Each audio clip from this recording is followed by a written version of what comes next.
بەڕۆژبوون لە پێناو خی گەورەیە خێر و پاداشتێکی زۆر گەورەی هەیە بە تایبەتیش ئەگەر ڕۆژبوونی ڕۆژی عرفە بێت کە وەکو هەمیشە بیستومانە و مامسایانیایینی پێیانتوین گوناحی ساڵێ لەمە پێش و ساڵێک لەو دووە دەسڕێتەوە ئەمە پێشگەلەوەی کە بەڕاستی پێویستێنە بزانین ئەو ڕۆژانە چۆن بەسەربەرین چ بەڕاستی زیکر و یادێکی تیا بکەینەوە چۆن یادی خی گەورە بکەینەوە زۆر جار بۆنەی مەشغەڵەتمان بۆ ئامادەکاریەکانی جژن خێر و پاداشتی ئەو ڕۆژە گەورانەمان لەبیر دەچێتەوە ئەمڕۆ باس لە فەزڵ و گەورەی ڕۆژە عرفە دەکەین بە میوانداری بەڕێز مامسا ئاری عەزیز مامسای ئاینی مامسا بەخێر دەستان خۆش بێ و سپاسانەکەین سەلامت دنیا خۆش مامسا ڕەنگە کەم تا زۆرێک سەبارەت بە فەزڵ و گەورەی ڕۆژ عرفە بیستی بێتمان بەڵام گرنگە کە بزانین فەزڵ و گەورەی ئەم ڕۆژە لە چیدا بەڵام بسم الله الرحمن الرحیم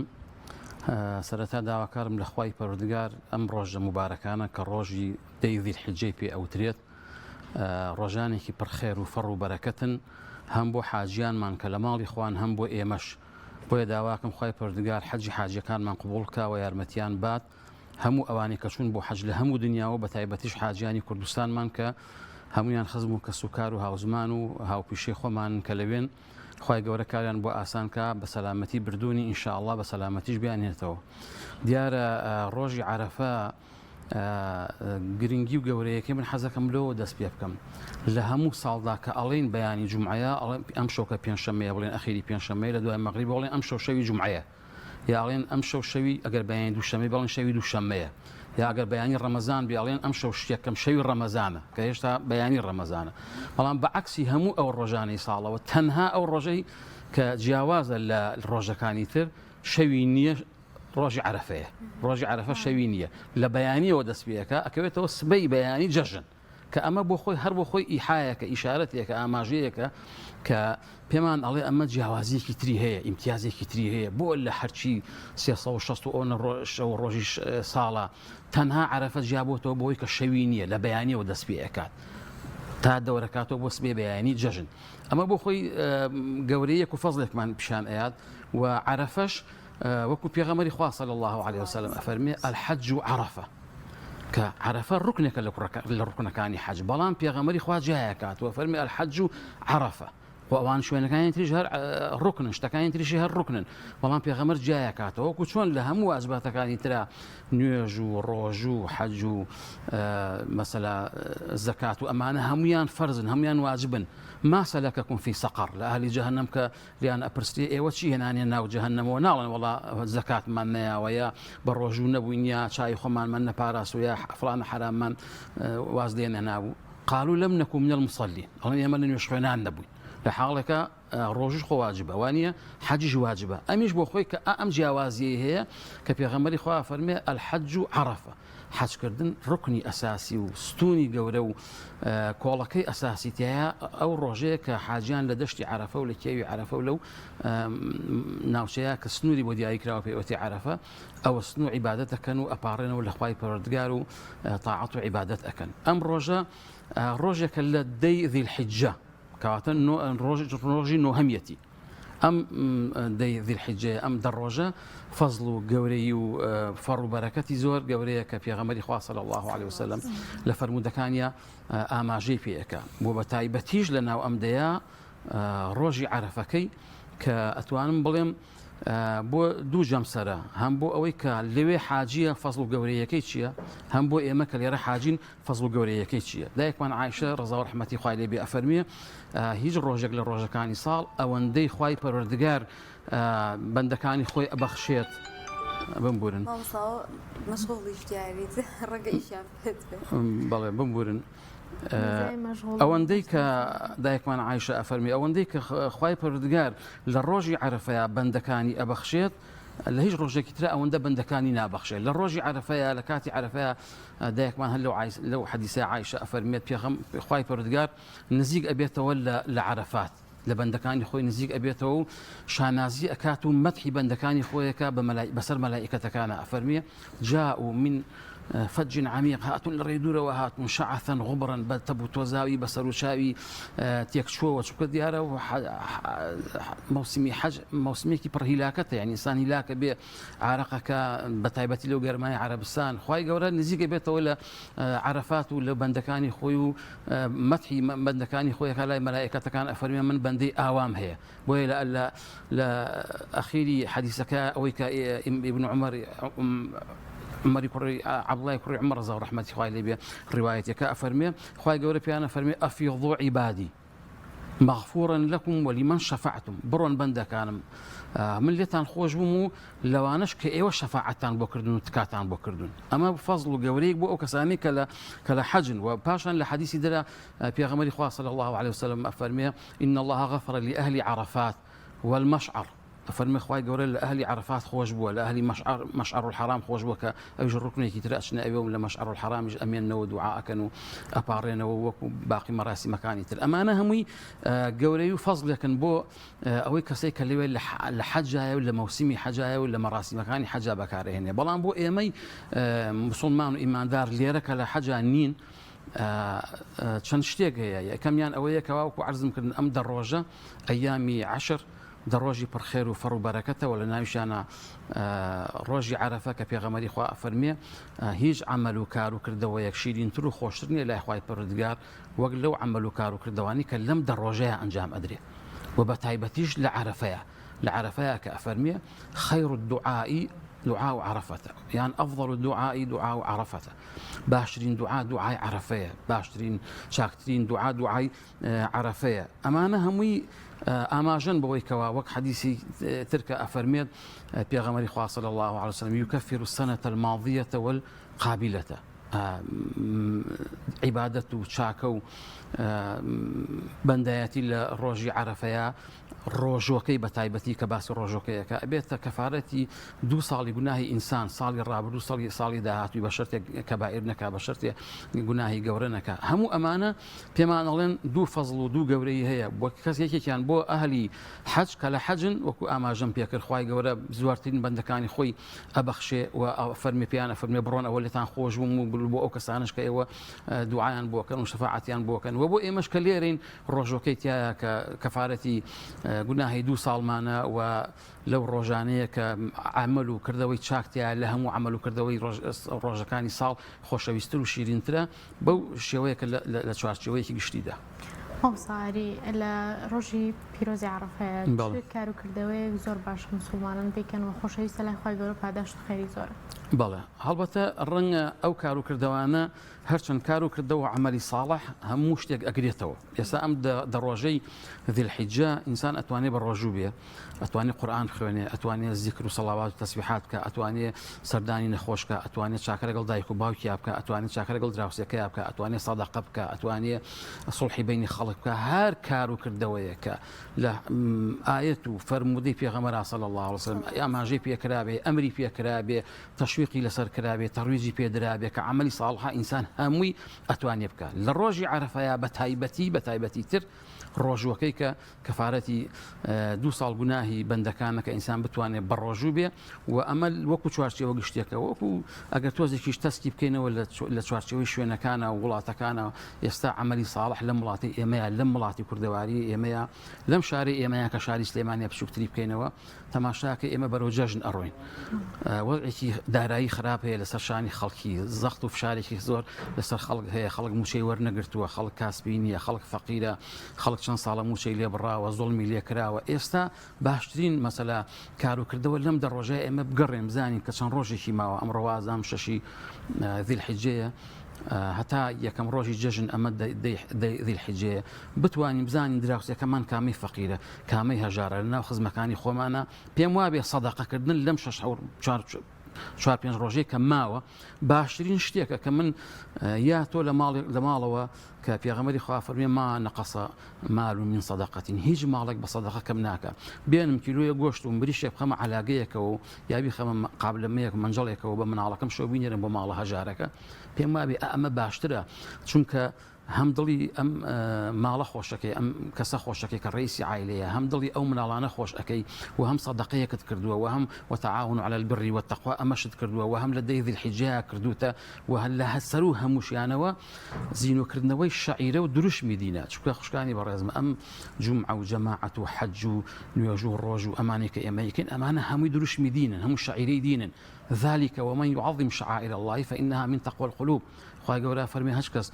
شعیرەی ئەم دینە دروشمەکانی ئەم دینە بە بەرز ڕابگرێ ئەمە نیشانی تەقوایە ئێمە ئەگە بتوانین ماڵێکی هەژار پۆشتە و پەرداخ بکەینەوە بەوەی کاسی جەژنی بۆ بەرین ئەو ژۆکو ئێمە جەژن کە ئەو ژۆکو ئێمە مناڵەکانی پۆشتە و پەرداخ بێت تەماشاکەی مەزاهری جەژن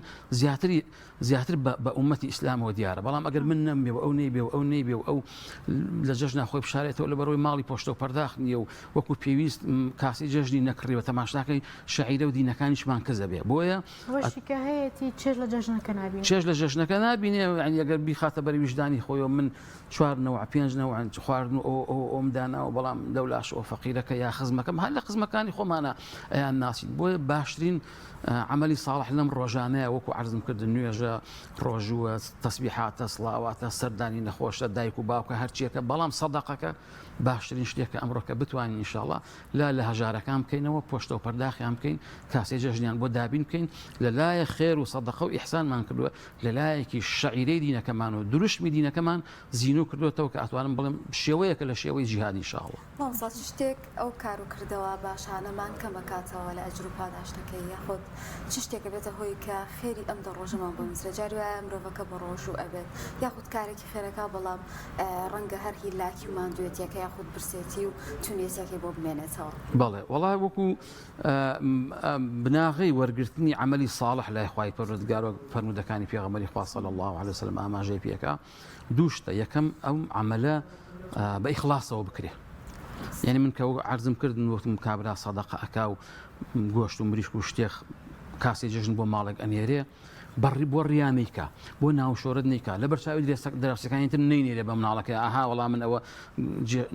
گۆشت و مریشک و کاسی جەژن منەر بۆ ئەم ماڵە بۆ بەڕیانیکە بە ئیخلاسەوە بیکە ئەگەر هەر عملێک ئیخلاسی لەگەڵان نەبێ ئیخلاس یعنی بۆ غەیری خوا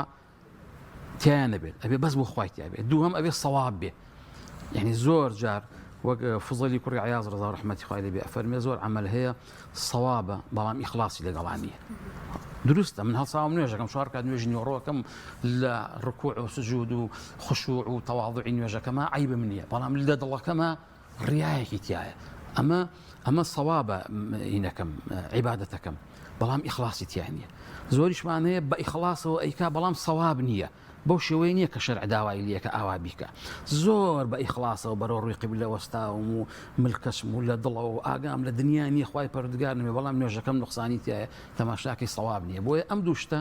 یەکەم ئیخلاسی تیا بێ واتە شرکی تیانە بێ ڕیای تیانە بێ ڕووپامایی تیانە بێ دووهەمیش بەڕێک و پێکی بەوە شێوەیە کە شەرع داوای کردووە ئاوا عیبادەت و چاکە و خێرەکانمان بکەین ئەمە بۆ هەموو شتێک دروستە مادام ئێمە باسی عملی صالحەکەین لەم دەڕۆژە ئەم عملی صالحانەژە بێ ڕیای تیانە بێ ئەبێ ڕووپامایی تیانە بێ ئەبێ شرکی تیانە بێ ئەبێ چی تیانە بێ و ئەبێ سەوابیش بێت و ئەگەر نەیکەین هیچمان دەست نەکەوتەوە ئەگەر کردمان ئەبێ ئابە شێوەی بکەین کە ئیشاڵە لێمان وەربگیرێت ئەوسا بەتایبەت لە ڕۆژی عەرەفەیە خەلمانە بینین لە ڕۆژای زۆر پلاکە بن بە ئامادەکاری بۆ جژن و پاکردنەوەی ماڵیاوی کە پیا و کاسبە لە دەرەوەیە بەڕێکردنی مشتری و فرۆشتن و کڕین و ئەم بابەتانەوە زۆر مەشغوڵە بێ وەک مامۆستایەکی ئاینی ڕەنمایی چێ بۆ ئەم کەسانە بۆەوەی کە ئەوەندەی سەرقاڵن بە کاروباری ژیانی خۆیانەوە لەو ڕۆژە و ئامادەکاری بۆ جژن ئاگایەکیشان لە عیبادەتەکان و لە قۆستنەوەی ئەو ڕۆژە بێ بۆ وەرگرتنی ئەجر و پاداشت زۆر ڕاستە ئێمە وەکتۆ ئەفەرمووی هەرێکێک لە ئێمە لەوانەیە هەفتەیەک 10 ڕۆژ پێش جەژن ئەوە خەریکی شتکڕینە و ماڵ چاکردنە و مۆدیلی تازە ئەکڕێ و فڵان ئەکڕێ و فیسار ئەکڕێ بە دوایشتی مارکەیە ئەگەڕێ لە جلوبەرگیا لە پێڵاویە لە ملالەویە تەماشاکەی بۆ دنیاکەی ڕاستە هینە ئەم جەژنەوەکو عرضم کردن ئەمە دروشمی دینە ئەبێ ڕابگیرێت دروشمەکە بە بەرزی ڕابگیرێت من هەموو ساڵی لە ساڵی گرانیەکانیش لە دوای 90ەکانەوە ئەمود ئەگەر ئێمە قەرزیش بکەین بۆ ماڵ و مناڵەکانمان ئەبێ قەرز بکەین بۆچی بۆ ئەوەی شەعیرەی دینەکەمان دروشمی دینەکەمان ڕوو لە کزینەکە بڕۆ قەرزکە قەیناکە چکلێت بڕە بڕۆ قەرزکە شەربەت بکڕە بەڵام لەم لاشەوە وەک ئێوە ئەفەرمون ئەوەندەی خەریکە بین بە چاکردنی ماڵ و مۆدیل و ئەوەی کە خەڵکی سەردانمانەکە و بە ئەم تاقمەوانە بێ و بە ئەم ماڵەوانە بێ بە ئەم خواردنەوانە بێ تەماشایەکەی بەیانی کە نوێژی جەژنە نیوەی ماڵ و مناڵ ناچن بۆ نوێژی جەژن ئێمە کەی پێ ئێوتێت جەژن تۆ دا هەفتەیە کە دە ڕۆژە خۆت ئامادەکەی بۆ جەژن بە خواردن و بە گۆڕینی مۆدیلی ماڵ و بە پاکردنەوە و بە هیلاکبوون و بە زەحمەتی دایکان و خوشکانمان لە ناو ماڵەکانمان و باوکان و براکانمان و خۆمان کە شت بێنە و شت بکڕە و ئەملا و ئەولا و بەڵام تەماشاکەی بەیانی عایلەیە 6 کەس 2 کەسیان چوە بۆ نوێژی جەژن ئەوانەی تری مناڵەکانی 10 ساڵە و 7 ساڵە و 15 ساڵ و لە ماڵەوە خەوتو و هەڵی ناسێنێ و دڵی نایە وەک ئێوە ئاماژەتان پێکردنا مادام ڕەنجەکەمان ناوە مادام زەحمەتەکەمان کێشاوە با عیبادەتەکە گەورەتر بێ عیبادەتەکە لە پێشتر بێ عیبادەتەکە ئەهەمتر بێ لە لامان وەک لەوەی کەوە مەظاهری دنیایەکە زۆر پێوەی خەریک بن ئینشاءڵڵا مامۆستا کەسانێکمان هەیە ناتوانن بۆمە بەڕۆژوو بن لە ڕۆژە نەخۆشن یەخود خانمان عزرێکیان هەبێ ئەمانە چۆن بتوانن لەو خێرە گەورەیە بێبەش نەبن ئەم مەسەلەی ئەم ڕۆژووە زۆر کەس باسی ئەکا زۆر کەس پرسیاری لێەکە ڕۆژووی 10 ذی الحیجە 10 ذی الحیجە ئاماژەی پێ نەکراوە بڵێ بە ڕۆژوو بن ئەمە هەموو مسلمانان بزانن تەنها ما من ئەیام ڕۆژی عەرەفە دیاری کراوە بە ڕۆژی عەرەفە بە دیاری کراوە ئەم 9 ڕۆژەی تر با بڵین کە لەم دێیایە ما من ئەیام العمل الصالح فيهن ئەمە ئیتارە گشتەکەی چوارچێوە گشتەکەیە هیچ کردەوەیەکی چاک لەم دە ڕۆژەیە کە ئەکرێ لای خوا شیرینتر نییە وەک لەوەی لەم دە ڕۆژە کە ئەکرێ جا ئەم کار و کردەوە شیرینانە هەیە توانێ بە ڕۆژوو بێ ناتوانێت بە ڕۆژ بێ هەیە عیلاجی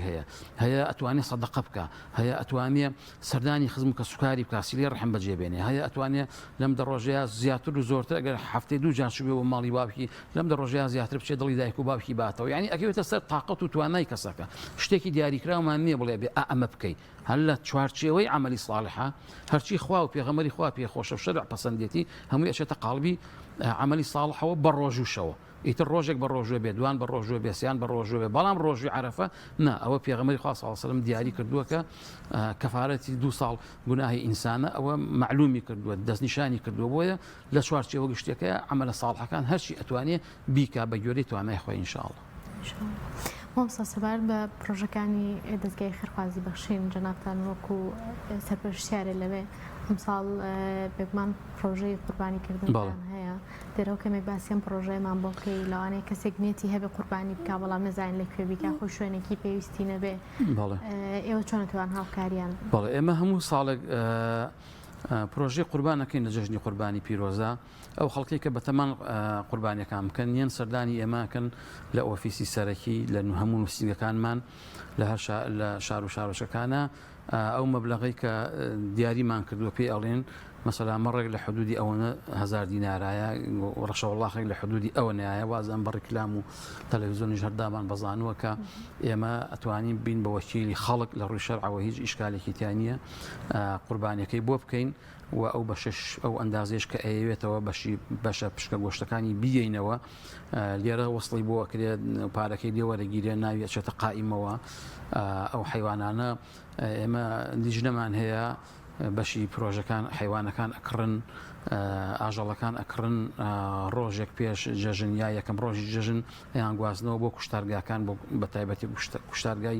سلێمانی کە لە قەرەگۆلە هەموو ساڵی بردوومانە تا ئەوێ و بەیانی دووهەم ڕۆژی جەژن ئێمە ئاژەڵەکانمان بڵێن شەو سەرە بڕێبووە تاقی بەیانی زوو دوای نوێژی بەیانی تیمەکانمان نەچنە ئەوێ گۆشتەکان لە توپەت ئەکەن و ئەیخەنە عەلاگەوە و هەندێکشی بەلاکی ئەنێرن بۆ شوێنەکان کە خۆیان لە توپەتی بکەن و لە شوێنانی کە زیاتر هەژاری تایە هەرچەند گۆشتی قوربانی هەژار و دەوڵەمەند وەکو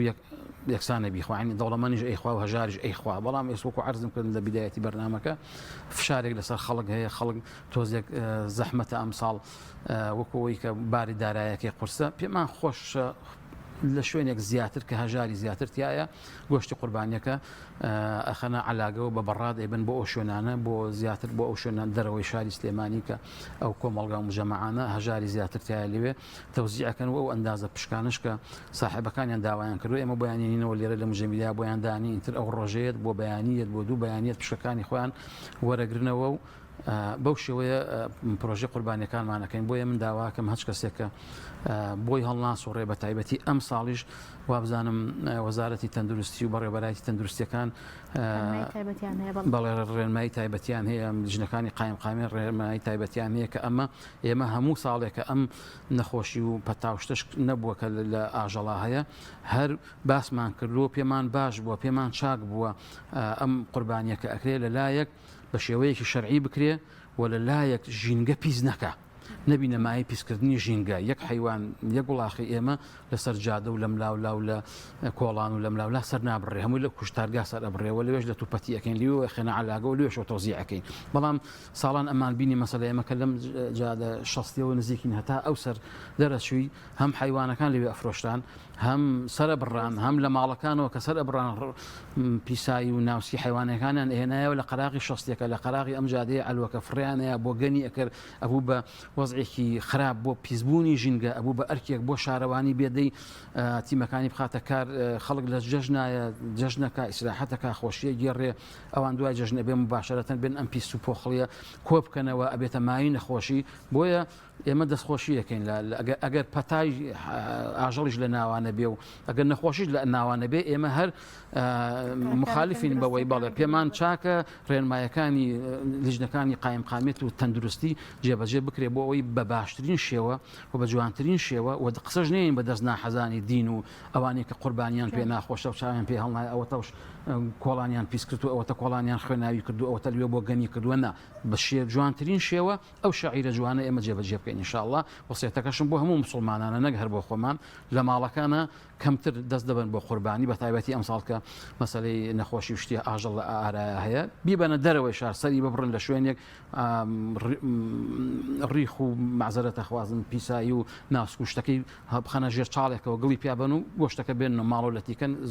زۆر باشترە بێت ئینشاءالله سەگان خۆش بێ خوانە زامەگە پرسیارمان سپاس بۆ مامساری عزیز مامسایانی کە لە دەستان خۆش بێ سپاسی وشەکەم خۆش بەڕێ بکەن ئینشاءالله یا ڕەبی هەمومان بتوانین کە لە ژێر دروست و جوانی ئیسلام بە پێی ڕێکارە دروستەکان ئەم جەژنە بکەینەوە